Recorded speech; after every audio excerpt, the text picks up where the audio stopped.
Alright, what is up boys and girls, welcome back to another video. Just doing a really quick update on XRP here today on the daily time frame. As always, please do like and subscribe, leave a comment. I am Crypto Maximalist.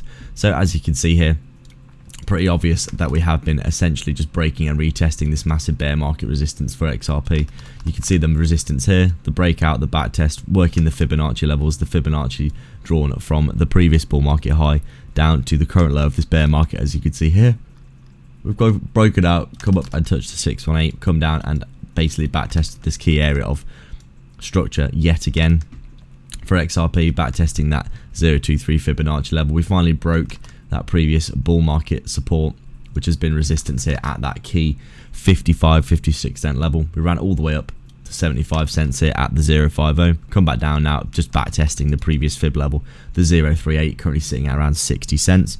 Beyond that, I would expect that we're probably going to be seeing more upside, in my opinion, for XRP in the short term and the long term. Basically just a break retest of this key Fibonacci level. I expect at least coming back up here, retesting, if not continuation, back up towards that $1 level. Now that we have seen XRP finally starting to move to the upside like this, obviously if the market as a whole does start to dump, we'll see XRP coming back down in line with it. But overall, I do think XRP is probably going to start moving fairly soon, looking like potentially institutions etc are accumulating it, and I am bullish on this in the short and the long term, to be fair. I think this is obviously a fantastic crypto. Long term, I definitely think that this could do some absolute bits. So with all that being said, guys, thank you very much for watching. As always, just a quick daily update today for you, my thoughts on XRP for today.